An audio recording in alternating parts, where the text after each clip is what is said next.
నమస్కారం. Big debate ప్రత్యేక చర్చా కార్యక్రమానికి స్వాగతం. తెలంగాణ జాగృతి అధ్యక్షురాలైనటువంటి కవిత గారిని బీఆర్ఎస్ పార్టీ నుంచి సస్పెండ్ చేస్తూ ఈరోజు నిర్ణయం తీసుకున్నారు.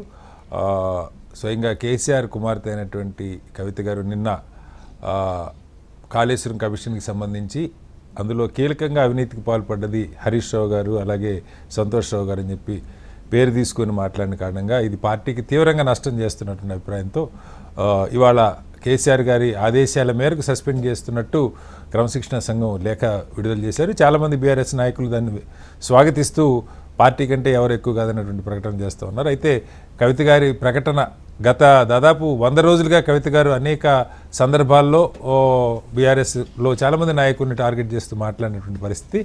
ఏం జరిగింది, నిజంగా ఎందుకు కవిత గారు ఇవాళ ఈ పరిస్థితికి చేరుకున్నారు, భవిష్యత్తు ఏం జరగబోతుంది, అలాగే కవిత గారిని ఎవరు ఆడిస్తున్నారన్నది కూడా ఒక పెద్ద చర్చ నడుస్తూ ఉంది. చాలామంది రకరకాల ప్రచారాలు, అటు కాంగ్రెస్ ఆడిస్తుంది, లేకపోతే బీజేపీ ఆడిస్తుంది, లేదంటే స్వయంగా కేసీఆర్ గారే అని కూడా చాలా కాలం చర్చలు నడిచినాయి. అయితే వీటన్నిటికీ ఫుల్ స్టాప్ పెడుతూ ఇవాళ సస్పెన్షన్ ఆర్డర్ వచ్చిన నేపథ్యంలో ఏం జరగబోతుంది దాని మీద వాళ్ళు బిగ్ డిబేట్ చర్చని చెప్పడం. చర్చలో మనతో పాటు రూప్ సింగ్ గారు తెలంగాణ జాగృతి రాష్ట్ర నాయకులు ఇక్కడ మనతో స్టూడియోలో ఉన్నారు. అలాగే అమర్నాథ్ గారు కాంగ్రెస్ బీజేపీ పార్టీ తెలంగాణ రాష్ట్ర నాయకులు వారు కూడా మనతో ఉన్నారు. వాసుదేవరెడ్డి గారు బీఆర్ఎస్ పార్టీ నాయకులు మనతో జాయిన్ అవుతున్నారు.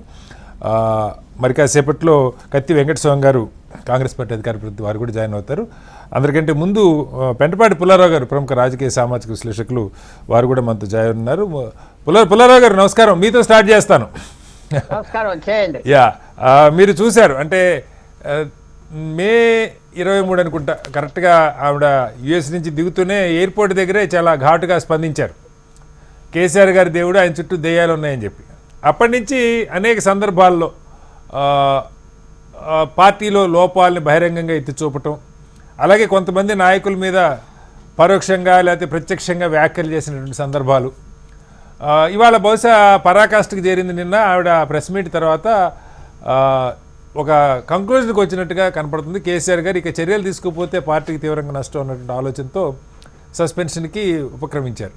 ఏంటి ఆవిడ వ్యూహం ఏంటి, ఎందుకు ఇంటర్నల్గా స్వయాన కన్నకూతురై ఉండి గతంలో అనేక పదవులను ఆవిడ అనుభవించారు, అటు పార్లమెంట్ సభ్యురాలుగా ఉన్నారు, పార్లమెంట్ ఎన్నికల్లో ఓడిపోయినా ఆవిడకి ఎమ్మెల్సీ ఇచ్చారు, జాగృతి పేరుతో ప్యారలల్గా ఒక ఆర్గనైజేషను దాదాపు తెలంగాణ ఉద్యమంతో పాటుగానే నడుచుకుంటూ ఉండే వెసులుబాటు కల్పించారు.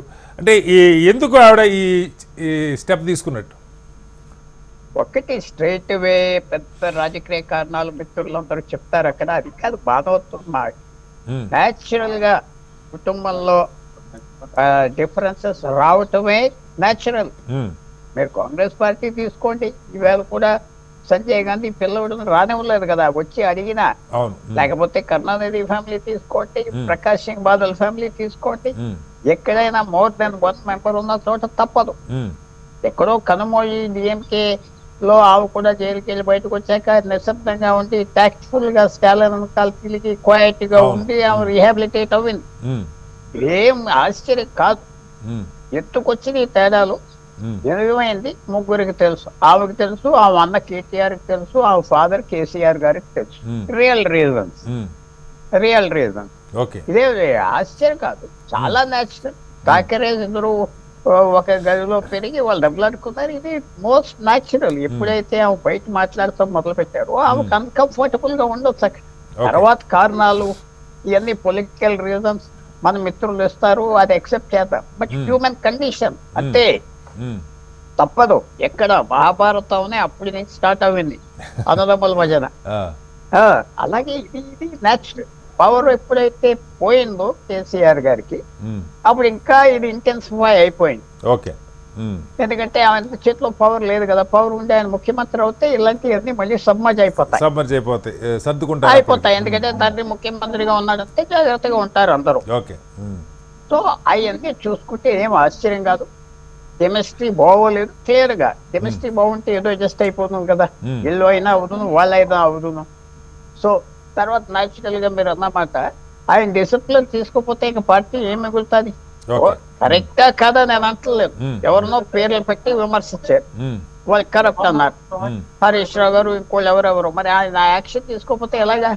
ఇదంతా ఎలాగొచ్చిందంటే అంతా జరగవలసినట్టుగా జరిగిపోయింది ఆఖరికి. Okay. గ్రీక్ ట్రాజడీ అంటారు, అందరికి తెలుసు మొదల నుంచి ఏమవుతుందో అలాగే జరిగింది. ఓకే మళ్ళీ ఆమె తర్వాత వస్తుందా, వేరే పార్టీ ఫామ్ చేస్తుందా, ఆమె కొద్దిగా ఓపికతో ఉండవు. నన్ను అడిగితే ఆమె పొలిటికల్ గా అంటే వేరే విషయాలు క్వైట్ గా ఉంటే బెటర్. కొంతకాలం బయట గా ఉంటే బెటర్ అంటారా? Better earlier. ఇప్పుడు కూడా ఇంకా క్వైట్ గా ఉన్నా బెటరే. ఒక 6 నెలల క్రితం నుంచి క్వైట్ గా ఉంటే బెటర్. 1 year 2 years తర్వాత ఆమెకున్న టాలెంట్స్, ఆమె మంచి పిల్లలు బాగా మాట్లాడతారు, మంచి ధైర్యం ఉన్న వ్యక్తి. సో వాళ్ళు అకామిడేట్ చేయదు పాలిటిక్స్ లో. అది కొంచెం తొందరపడ్డారా, లేకపోతే ఫ్యామిలీలో ఆమెకి అప్సెట్ అవ్వారా? ఇప్పుడు లిక్కర్ స్కామ్ నుంచి వచ్చినాయి కదా కొన్ని ప్రాబ్లమ్స్, అందరికి తెలిసిన కానీ ప్రాబ్లమ్. లిక్కర్ స్కామ్ ఇన్సిడెంట్ జరిగినప్పుడు కూడా ఆవిడ్ని ఢిల్లీ వెళ్ళి వీళ్ళంతా కలిశారు. కేటీఆర్ గారు, హరీష్ రావు గారు కలిసి మాట్లాడారు. వచ్చిన తర్వాత కేసీఆర్ గారిని కలిసి మొత్తం ఆవిడ వివరించారు. అక్కడి దాకా బాగానే ఉంది పుల్లారావు గారు. ఆ తర్వాతే మరి ఏం జరిగిందో లేదా తర్వాత ఎలక్షన్ వచ్చింది. ఎలక్షన్ లో బాగా కనపడింది. మీరు కరెక్ట్ కాదు, మీకు తెలియదు అంటే ఒప్పుకుంటాను, కానీ కొంచెం తక్కువ రోల్ లో ప్లే చేసింది కదా ఆమె ఎలక్షన్ లో. ఓకే ఓకే ప్లాట్ఫామ్స్ మీద ఆమెకి ఎక్కువ ఇంపార్టెన్స్ ఇవ్వలేదు. అప్పటి నుంచి స్టార్ట్ ఉంటుంది న్యాచురల్. ఇది ఇప్పుడు జరిగింది ఏంటంటే ఇది తప్ప ఇంకో ఎండింగ్ లేదు. ఫ్యూచర్ ఎలా ఉంటుంది, ఆ వేరే పార్టీ ఫామ్ చేస్తారా, మళ్ళీ వెళ్ళిపోతారా బీఆర్ఎస్ కి, అది ఆ ప్రవర్తన. అయితే ఒక మాట చెప్పండి. మీరు ఇందాక చాలా ఎగ్జాంపుల్స్ కోట్ చేశారు. కుటుంబంలో విడిపోయిన వ్యక్తులు, అంటే అధికారం ఉన్నా అధికారం లేకపోయినా సంజయ్ గాంధీ గారి దగ్గర నుంచి మొదలుపెట్టారు. కానీ వీళ్ళల్లో 2 వైపులా సెక్స్ అయిన సందర్భాలు ఏమైనా ఉన్నాయా? ఎవరో ఒకళ్ళే కదా సెక్స్ అవటం మనం చూసాం పుల్లారావు గారు. అయితే ఇక్కడ చాలా కష్టం. నవీన్ పట్నాయక్ ఓన్లీ మ్యాన్, ఒకటే కొడుకు సాగింది. ఎక్కడైనా ఎంపీ ఇప్పుడు మమతా బెనర్జీ నవీ ఒక్కడే ఉన్నాడు.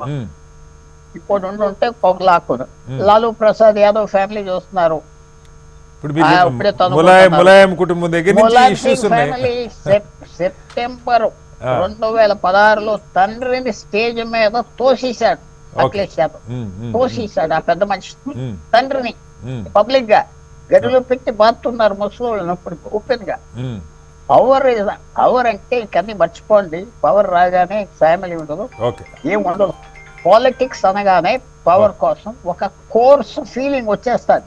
లేదు చాలా పెద్దలు అన్నారు, కోర్స్నెస్ వచ్చేస్తుంది పవర్. సో ఇది ఎక్కడ ఎగ్జాంపుల్ నాకు సరే, ఫారూక్ అబ్దుల్లా కొడుకు, ఫారూక్ అబ్దుల్లా అల్లుడు, షేక్ అబ్దుల్లా వాళ్ళు డబ్బులు అనుకున్నారు 30 సంవత్సరాల క్రితం కాశ్మీర్ లో.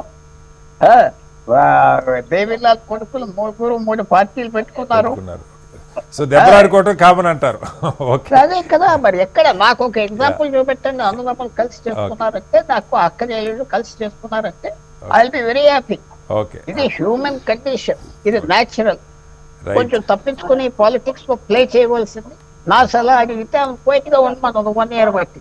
మరి వాళ్ళ కారణాలు ఏవో మన మిత్రులు చెప్తారు, మనం విందాం.